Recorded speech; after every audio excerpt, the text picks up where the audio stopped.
This is Pivot Perspectives with Chris O'Byrne, the show that takes you around the world to share interviews with some of the most successful and relevant people on the planet. Hear their stories and get the most important business lessons they've learned on their road to success, and get exclusive access on how to implement their success into your life and business. Pivot Perspectives is brought to you by the Strategic Advisor Board and your host, Chris O'Byrne. Hey, are you looking to scale your business from 5 figures to 6 figures or 6 figures to 7 figures? If you are, I have the perfect thing for you. What I want you to do today is I want you to go download a book. This book is going to take you through my 3-pillar system. It's 100% free. All you have to do is go to growfast.cash. I say again, go to growfast.cash, and you're going to be able to download my free international best-selling book, which is called Be Good, Be Brief, Be Gone. You can take that book. It's going to help you scale your business to the next level. Again, go download it. Be good, be brief, be gone. Growfast.cash. I say again, growfast.cash. Enjoy. Scott Stalker, welcome to the show. Thank you, Chris. Thanks for having me. I'm excited to be here today. My first question is, what led you to join the Marines?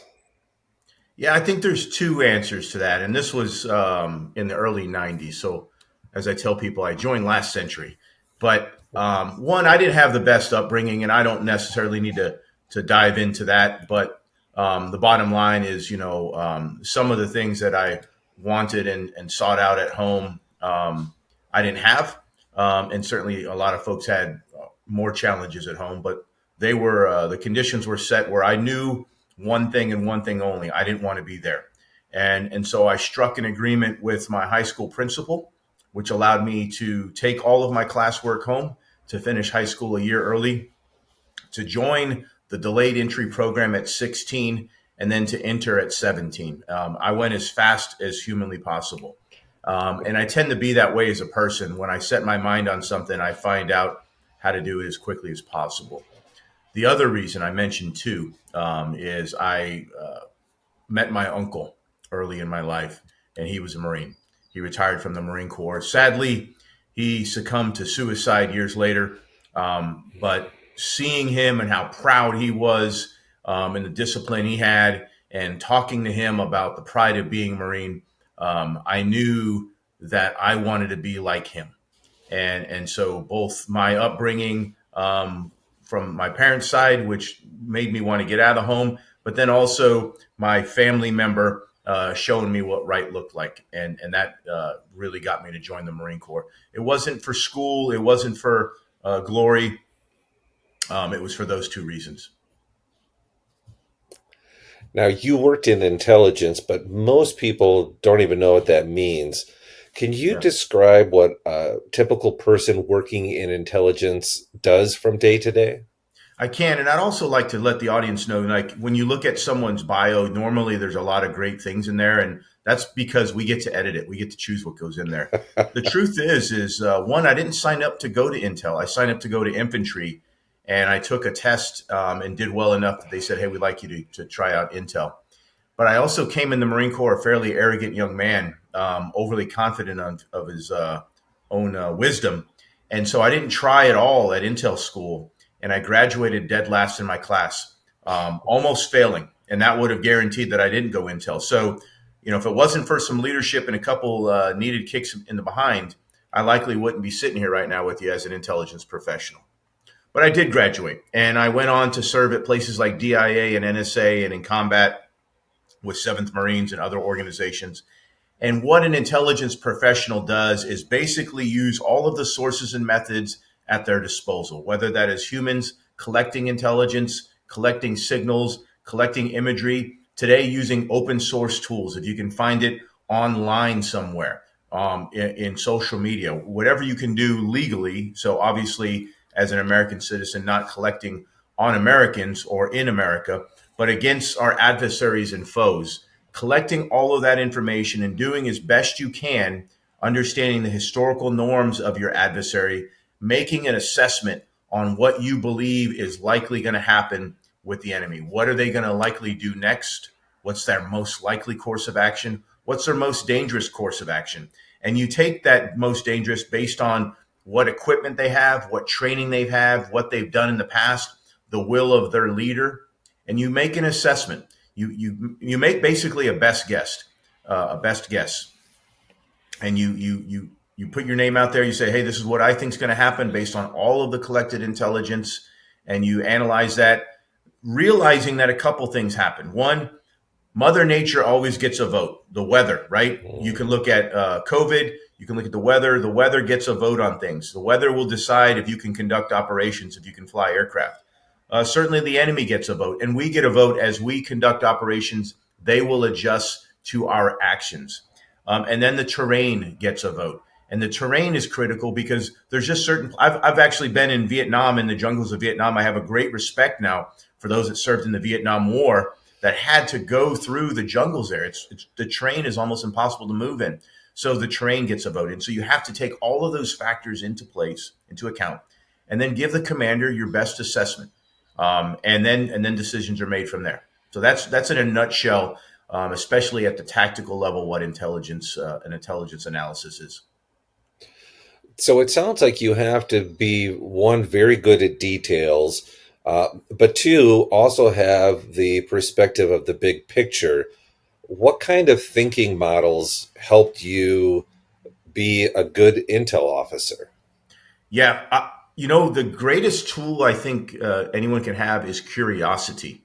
You really need to be a curious individual. And so I think the tool of curiosity, digging into things, understanding. So, for example, when you look at what's going on with Russia today, you need to read about Vladimir Putin and understand all that goes into his mind, how he has resentment for the fact that he didn't go to advanced KGB training because of actions he took on a subway years ago where he punched a guy out. You got to get into his mind and understand the person, understand Xi Jinping and the fact that he had to apply 10 times before he got into the Chinese Communist Party, and what that does to a person who has ego and pride in themselves. So you really got to get to know these people, understand them, understand the culture of the supreme leader in Iran, who's approaching 98 years old. And once you get to know the individual that leads, especially in autocratic nations, you then can make a decision. You can then give better opinions. What people tend to make mistakes on is they use Western mindset and give Western assessments instead of thinking into how it is there. Listen, I tell people all the time when I'm overseas, hey, I'm from America. Or they'll tell me they're coming to America. and I said, well, where? And they kind of ask, well, does it matter? And not that it's supremely different, but if you go to Massachusetts, it's much different than going to Alabama. And California is much different than North Dakota. Great Americans, but different. You got to take the cultural understanding of those. And how you do that, in my opinion, is understanding atmospherics. Atmospherics are critical. And I'm not talking about, cloud pressure or pressure on the earth. I'm talking more about how people are and how they interact, that body language, understanding what individuals do and say. And you normally only get that from good human intelligence, from having people on the ground that have lived there, oftentimes using attaches that work in the embassy and get to know people. That's the best intel you can ever get, because even though they may have 100 tanks, even though they got 100 jets, if they've never maintained them, they have 100 boxes. And you get that through understanding the atmospherics and the culture of how they do things there. So I would say, to your question there, curiosity is king. Have you helped people with their business to use that mindset, to use the thinking models from Intel? How do you, or have you helped people do that? So today I serve as a senior fellow with the National Defense University, and I've helped individuals in uniform understand the threat picture and to prepare their forces for what may be a future operating environment. On the business side, I've consulted with companies But more often than not, what they're asking me to do is assess the market and where they can provide value to the government, where they can sell their product and that sort of thing. So not specifically to what you're asking. I would love to, um, Yeah. but I haven't done that yet. I've done more defense consulting work and look for opportunities where they can bring in their goods and services. Yeah, that'd make a great book. Just helping people apply the Intel mindset and experience to their business. Because my first thought was that'd be a great connection. I'll have to think about Now, them. Yeah. yeah. So you have had some pretty remarkable leadership positions in the Marines, like Yeah. definitely remarkable. How have those experiences shaped your approach to leadership today?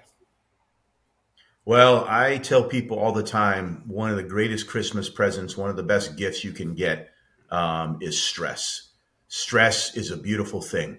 Stress is a beautiful thing when it comes to weight training. I used to compete in amateur powerlifting, and the only way you were going to get stronger is by introducing an extra pound, increasing the stress on your body. Certainly, recovery and those types of things matter. But in leadership, stress is critical. You can read about it, and you should. History and books are critical to your journey, but there's something about experiencing it where you have a squad in an exercise and you have to go defeat the enemy, and you're on limited sleep, limited food. It's cold and wet outside, and every sense in your body is telling you this is silly. Let's quit and go home and get warm and have a nice cup of coffee. Um, but that's not what we do. We introduce stress, and the reason that's so critical is because as you move up the ranks in leadership, you have to have been there and done that. You have to have understood what it's like to be cold and wet and miserable with a round cracking over your head. If you're going to be the person in the room when they skinny it down at the table, helping to advise senior leaders to make decisions. And so I think my time out at sea in the early 90s in Mogadishu, in Tirana, Albania, as we were evacuating American citizens in 97, 96, 97. Bosnia, all those things well prior to 9/11 set the conditions so that when 9/11 happened, I had had some experience and gone through some of the stress of combat, and I was ready to help train and educate the force of the future. But also as an intelligence professional, give my best assessment on what was going on. And so I would invite people when they're going through a stressful environment. It's not easy to pause and say this is a beautiful thing, but realize that all of that is forcing growth, and you will come out a better leader. It does. It's not the best thing at the time. It's not something we are looking forward to, but it's similar to if you're a public speaker and the first time you have to speak, you're probably a nervous wreck, right? And you're like, oh my God, I don't want to do this. But you do it, you get through it, and you do an excellent job. And you do that because you've gone through some stress, and then later on in life, you're a paid speaker to do certain things. But it has to start somewhere, and it starts with that stress that I think is just a beautiful gift that we all should embrace. I really appreciate that perspective because all we hear today is about reducing stress. Everything is focused on, reducing stress, or as a leader in your company, it's like, oh, how can I reduce the stress for my team? Rather than that perspective, which that mindset of actually even sometimes seeking out extra stress just so you can grow in those areas, because otherwise you're going to be a weak, limp little blob if you never have any stress in your life. Yeah, comfort will lead to complacency, and that will lead to conformity, right? And the companies and the organizations that have had that mindset in life, whether that's Blockbuster or Kodak, groupthink, is because oftentimes they don't embrace the stress, the challenge, right? As we go from renting videos in the store to this wacky thing of streaming. No one's going to stream video. No one's going to watch it on TV. Well, suddenly you're irrelevant, Blockbuster. And listen, I'm not picking on them. Those are great people that made decisions at the time. And it's very easy to armchair quarterback. I get that. But you shouldn't be avoiding stress. Now, I don't think you need chaos. You don't need yelling and screaming. This isn't day one of Marine Corps boot camp. But the market and, the reason success is hard And the reason we enjoy it is because we had to overcome something. If you never had to overcome something, it makes it much less fulfilling, right? It's like getting an award every morning just for waking up. It's irrelevant. You want to earn it. I never say to anyone well deserved. I say well earned. You earn it, and there's pride in that. You should be proud of everything you've earned. And so if you want comfort and conformity, you're likely on the road to irrelevancy as well, especially in business. Can you share a pivotal moment from your time in the service that significantly impacted your perspective on leadership? Good question. There's an awful lot of things racing through my mind. Here's a moment. So I had just finished up a couple deployments to Iraq, and I was sent out to an organization called the Joint Task Force Full Accounting. Our mission was to find remains from the Vietnam War, and to document those and have anthropologists look at them and verify, and then bring home our fallen comrades. So there was a particular moment where I had a boss that I didn't enjoy being around, and I decided to bring him on a mission. We go out on this mission. I'm the assistant team leader. My boss, who I do love, a Captain Army Ranger, who is an exceptional guy. He's in the other helicopter. We're going out to the mission, and we get there. And we knew prior that we were going to have to go in this stream to search for the remains. And so a couple of us were trained to do basic underwater operations, and I'm talking literally just 10 feet underwater, no big deal. But to look for some remains, some downed aircraft, some anything. So for 30 minutes or so, we're there after making our way to the site, which was a challenge. This was in the country of Laos, and the individual who I did not enjoy, who I at the time thought was more of a toxic leader, who never wanted to approve our equipment, never wanted to give us our gear, never wanted to look out for us, because he had never been on mission and didn't know why it was so important for us to have things like chainsaws and ropes and machetes. All right, it wasn't for a game. It was because we needed this equipment to get in, and so we decided to bring him out on this hardest mission so he can see it. We go out there, and as we get in the water, myself and another Marine are in the water, and we come out. And both of us come out roughly the same time. And from head to toe, we are covered in leeches. We had leeches all over our body. And unfortunately, what we had to do is to go through that. And I say pain, the leeches weren't painful. You don't even feel them. But the pain of a ridiculous obstacles and everything, before we could get this leader to see that we needed this equipment. And so it was overcoming the challenge of a toxic leader by showing him the most extreme conditions. Now, we had to then strip down completely naked out there and check every inch of our bodies. That's trust. When you're having a teammate do that and pull things out of places you don't want to talk about because the leeches were there. So be it. And quite frankly, myself and my teammate probably lost a couple pounds that day. And we were fine. We were fine.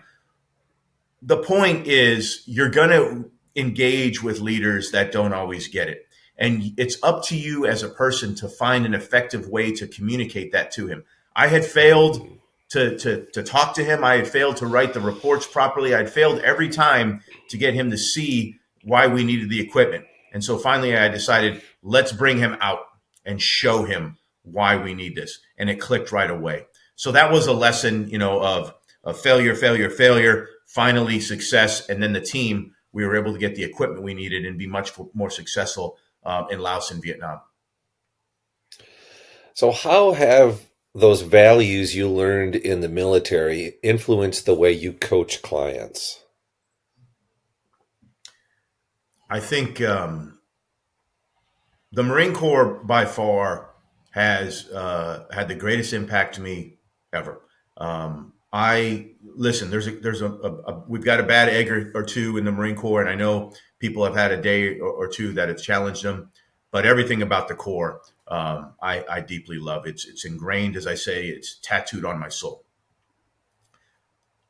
What I admire about the Marine Corps and what it taught me, and to your question, is that you have to live the example. It's not so much setting the example, because that makes me think of someone who in front of others is acting. You have to live the example, because when you lead yourself first, you're a person of character and integrity. You value your professional reputation, personal reputation, right? So, for example, with this, Chris, when we scheduled this, there was never a moment where I was going to show up on time. I was always going to show up a few minutes early. That's the way it is. And quite frankly, if I don't, I'm going to call you and say, hey, something happened, but I'm going to call you well ahead of time so that we can do that. But living the example, because if you're a leader and you're telling others how to do certain things, but you're not doing it yourself, it's a lot of talk but little action. And so I think this idea of personal accountability, lead yourself first. This, you hear the term about put your mask on first. All of those things are at play. And the best leaders I ever worked for, a lot of these Marines I still talk to today. One of them, a 3-star that just retired, an incredible individual. I knew my entire career. And quite frankly, from the moment I met him in the early 90s to when he retired a few months ago as a very senior 3-star, I won't use his name, but most people will know him. He has been that man of character ever from day one. Like, he just got promoted and put on more rank and more shiny things, and we gave him more responsibility. But he remained the same person, a leader who led by example and lived that example. Looking to grow your business beyond 5 figures, 6 figures, 7 figures plus? What I want you to do is go download this book. The title is called Be Good, Be Brief, Be Gone. It will help you grow your business past 5, 6, and 7 figure. Go download the book today. Growfast.cash. I say again, growfast.cash, and download the book for absolutely free. Now, you've worked with a lot of high achievers. What are some of the patterns that you've seen in the mindset of successful leaders, and how do you help others cultivate that? I was reading about this earlier, and I agree with what I was reading. It is setting the conditions where people feel valued. When you set the conditions where people feel valued, when you walk into the building or virtually log on, however, or any hybrid approach of that, and man, they really value me here. They love having me here. There's nothing like it. You set the conditions where whatever they're doing, whether they're the individual that is there to clean the building or the individual doing the administrative work, from the CEO, everyone is valued and loved and appreciated. Once you do that, you're all in. Here's an example, again, without using names. I used to work at Fort Meade, and the individual I worked for recently called me and asked me to come do something and mentioned that they would pay me for it. We didn't talk a penny. We didn't talk a dollar. He just threw that out there. I said yes, because I love this guy so much. I value him so much. He valued me on the other end and set the conditions there that I know I'll get paid for that. And we'll talk about him, and I will discuss that later. But the trust was there. So he set the conditions where everyone in the organization, a massive organization, was valued. And that can't just be through talk. It has to be through actions. When you bring people into a meeting, everyone there has the opportunity to say something and share their opinion, right? This is akin to, you could be invited to the dance, but are you being asked to dance, right? So you want to be brought into it. And I think that vignette works in this scenario when, it's one thing to be brought into the building, but do we value what you have to say, your opinions and thoughts? Do we value you as a person? Do we get to know you as an individual? More often than not, that will compensate for, if you're being offered a job somewhere else for a little bit less money. If it's a massive difference in pay, I understand people may have to make decisions. But if there's a minor difference in pay, most people will go with culture and being valued every time. Agreed. What's one piece of advice from your military career that you think every business leader should adopt? There's a great song by Kenny Rogers called "The Gambler," and a lot of people think of it as a story about playing cards or poker or whiskey and everything. But if you listen to it, he says, "I'll give you some advice." And I think that advice is you can make a leadership course on it. Know when to hold them, know when to fold them, know when to walk away, know when to run, right? So what does that mean? Just because you can say it doesn't mean you should say it. There's a time and a place for everything. And as an example, when I would have senior leaders, 4-star generals, admirals that I worked for, that were getting ready to testify in front of Congress, that were getting ready to talk to the President of the United States or something like that, what I always made sure I did, I knew when to hold them. I was not going to approach him with things that were minor that would, potentially have him distracted at the time. And I would wait for him to have that conversation with the president, with a senior leader. And then after, him and I could talk about it if we needed to. And so timing and tempo of advice is critical. And also the art of being able to read the room is just a true art. I wish there was a science to it. Maybe there is. I don't know what it is. But oftentimes people feel compelled to say things when they're in front of the boss, the CEO, because they need to show how wise they are. Often they do the opposite of that. And so, again, that song is a great song. It's a classic, but the advice in it, I think, is really wise. You don't have to say something just because, you are. Understanding that when we're having a conversation, you should be in that conversation to listen, not just to speak, right? The analogy of the two ears and one mouth. And so I use that an awful lot when I have conversations is, the timing and tempo of your advice, knowing when to hold them, knowing when to fold them. And when we talk about know when to walk away, where to run, in business especially, there's no need to burn a bridge. There's no need to burn a bridge, right? You can have professional disagreements with others. You can have business to business transaction that maybe don't go super well. And there's often reasons for that. There's another side to the story. You don't want to burn that bridge. You want to try your best never to burn that bridge because there may be a future opportunity, especially if you're an individual, right? And you get fired. The first thing you shouldn't do, well, you should never do this, is you don't want to go on LinkedIn and badmouth that organization. There's a reason they let you go. I don't know what that reason is. Maybe you weren't performing. Maybe they didn't have enough money. Who knows? But burning that bridge doesn't do anything positive for you coming back someday. And others see that. They see how you are as a person. You lack character. And they're probably thinking to themselves, why would I want that on my team? I know I wouldn't want them on my team. So know when to hold them, know when to fold them, know when to walk away, and know when to run. I like that advice. Like the song too. So how do you It's a handle little bit early to what's give you a that? taste of my whiskey, but I said it's a little early to give Yeah. you a taste of the whiskey, so we'll keep the rest of it. That'll have to work then. Yeah. So how do you handle setbacks and how do you teach your clients to navigate failure? If you're in business, especially business development, you deal with failure every day. And I view failure much like I view the NFL or professional sports. Every year, there's one winner and 30 losers. One person won the Super Bowl. I don't want to hear about we had a winning season. If you didn't win the Super Bowl, you had a losing season. If you're in business and you came in second in the contract, you lost.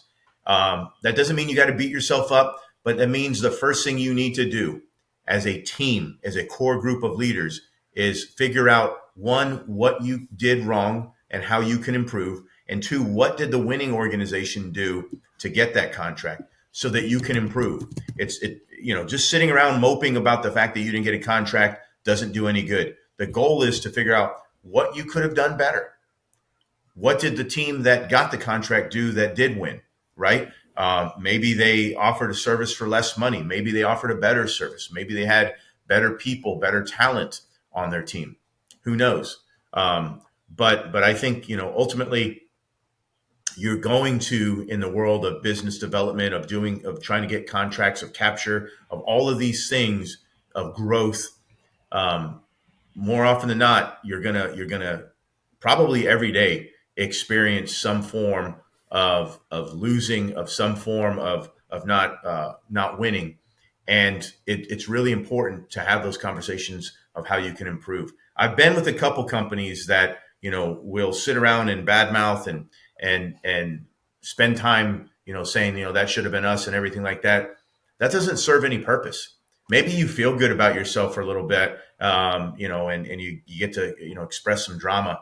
But I want to be around winners, and winners look inward on how they can improve themselves and then how they can improve the company. And next time learn from that and go forward. So I think it's important to have that after action, just like it is when you're a squad going out on patrol or an aircraft returning from a flight and a mission. Sit down and have the after action report, figure out how you can learn and improve so that the next time you compete, you can win. How do you measure success now compared to when you were younger? Wow, that's a great question. I tell people all the time, I'm going to turn 50 soon, and I love life so much. I hope I wish I had like 5,000 more years. I love life, but I look forward to meeting my 80-year-old self. And I look forward to meeting my, 60-year-old self and learning through that person. And I look forward to the growth. And so how I look at it today, vice then, I think more often than not, when I was younger, and I don't know if this is just for young men, but it was for Scott Stalker, and that's all I can speak for. Is I lacked some patience, and I didn't realize that the one thing I had on my side was time. And I'm not just talking about put $1 in the bank or an investment and the compound interest would grow, which is a whole conversation unto itself. But the patience that I have now, I play the long game. I have a 15-year plan. I have some things that I know are going to happen in February and March of next year. I have a really big aspirational goal for next year that I want to do. And I have this long game mentality. I have an understanding of the finances I want to bring in. Not just because I want my own private jet, but because I want to be able to take care of my family. I want to be able to donate to churches and charities, like do good things. I want to be a great person, and I can't get that from being who I was. I have to grow. And so where I was far less patient back then and a walking train wreck often, very aggressive, let's go, next thing, take on more, which there are traits of that are positive. Now I'm far more patient, and I try to survey the battle space, if you will, understand the business a lot more, and then basically play that long game and have a long-term plan. So I think that's the difference. I'm interested, if I could ask myself in 30 years, how I've evolved from 50 to 80. That'll be a good one too. What is your big goal for next year? Well, so I don't want to specifically say it, but there's an opportunity to speak at a major thing that I want to do, and I'm also well, I will tell you this one. So I am writing a book. I will release it. My plan is February, March. There's a few things I got to do with publication. I'm actually going to be writing 3, and there's a series of 3 that I expect to be done in 4 years. And so that is part of a larger goal and plan.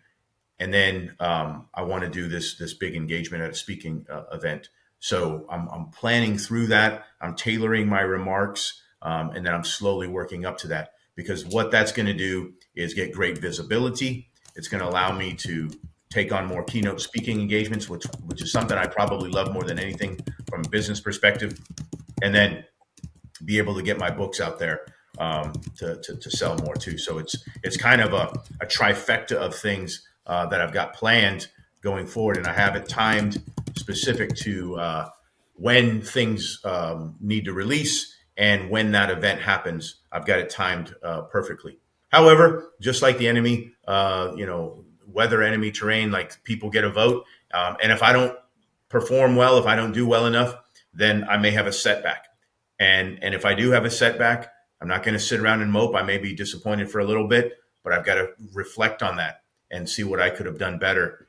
Because Chris, one thing I believe is there have been successful people in America, and I can only talk to America because I know there are other challenges in other countries.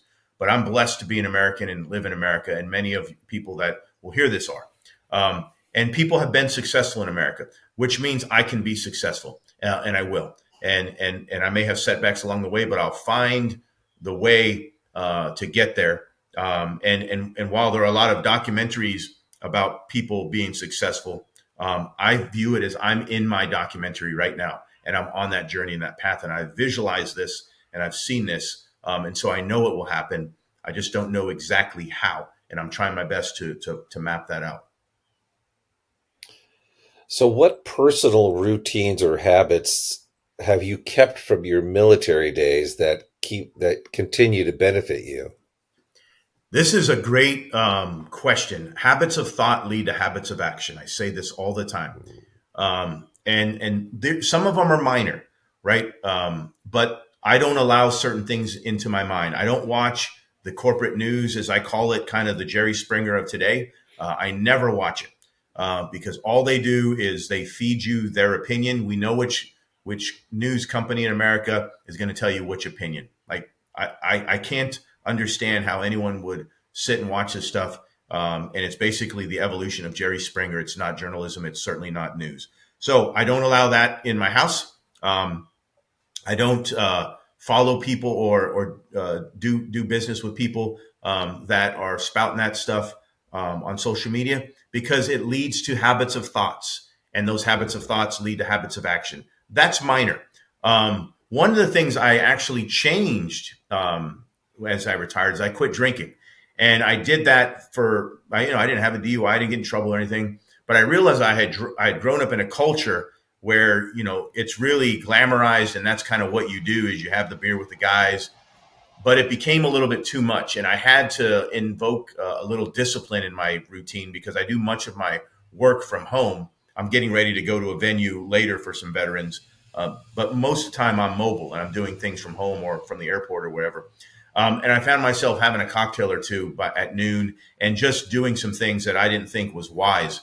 So I made some changes there. When it comes to physical fitness, I've actually had to change the routine. I can't get to the extreme heavy weights that I once did as a young boy, a young man. And so there are lighter things there. But I would tell people that the keys to success are genuinely consistency, and consistency to the left of that starts with habits of thoughts, and those habits of thoughts will lead to habits of action, and the consistency of those actions will lead to the results. I love the grind. I love the work. I love putting it in. I'm not so focused on the paycheck and the outcome at the end. I know that will be there. One, because I don't really need a lot of money. I don't care about that type of thing, but it's more of doing the work, putting in the work.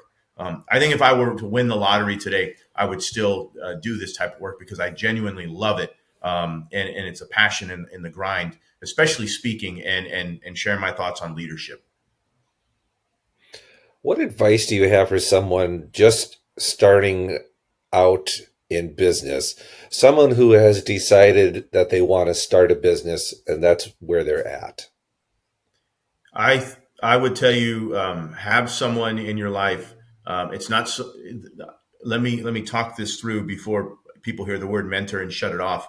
It's having a mentor and mentors in your life that are going to tell you what you need to hear, not what you want to hear. And man, I don't know what it is, but the more senior you grow into positions, it seems like there are a lot of yes men around you. And I always have taken great pride in having friends and colleagues that will let me know that this grand idea I have is not a good one, or the presentation I gave, which was okay, this is the way it could be better. If you have people in your life that are always, wow, you're amazing, you're incredible, you're the best, you are spending too much time with the wrong people, in my opinion. If your goal is to grow, if you want to be comfortable and just be where you're at, then that's fine. You are amazing, you are incredible. You are the most beautiful person in the world. But I'm not interested in that. And I know I'm not the most beautiful person in the world. I am interested in growing and improving, and I can get there through my own hard work and discipline. But I can take leaps ahead by having people in my life that have done it and can tell me how to improve and that sort of thing. So I think constructive criticism, constructive feedback, have someone in your life, many people in your life, if you can, that are going to tell you what you need to hear, not what you want to hear. So as we wrap this up, what parting words of wisdom would you like to share?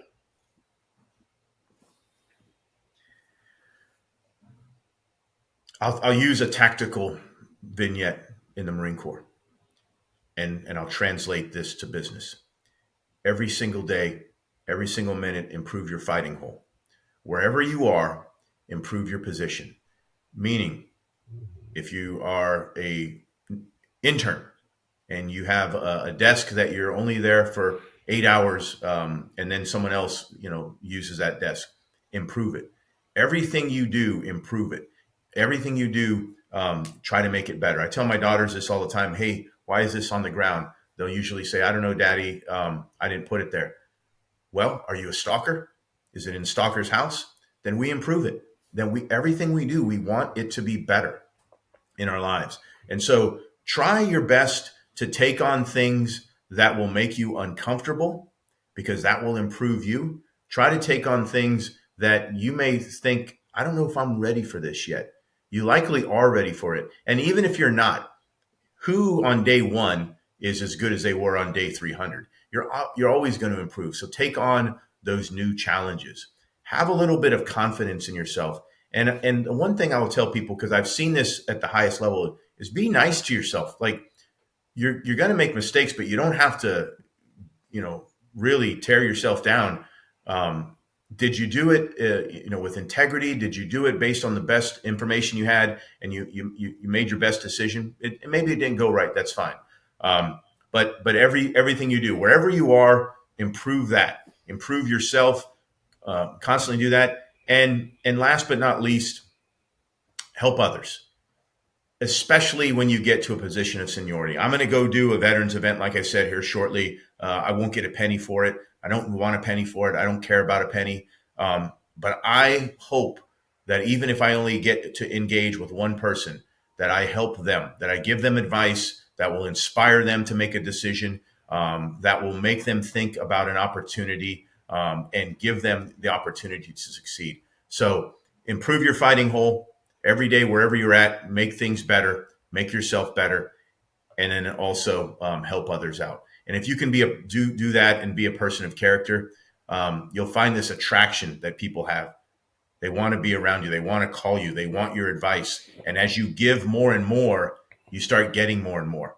Even though you get to a position where I'm at, that you don't want anything else, right? Especially gifts. I don't want any gifts at all. And then suddenly people are giving you gifts.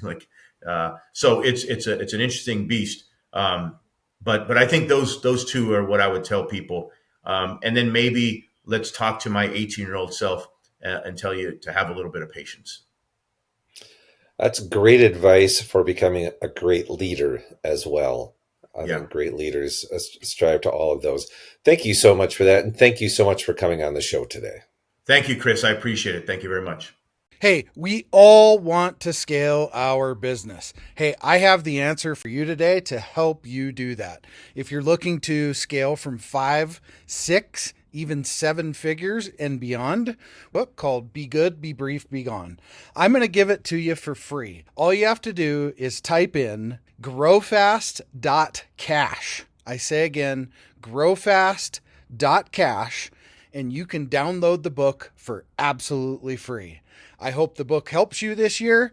Take your business to the next level. Again, go grab the book, growfast.cash. I say again, growfast.cash. I wish you the best and grow, scale, and win. Thanks for listening to Pivot Perspectives with your host, Chris O'Byrne. Please leave your feedback and visit strategicadvisorboard.com to get the latest and greatest business advice on the planet. Follow us on social media for updates, and we will see you on the next episode.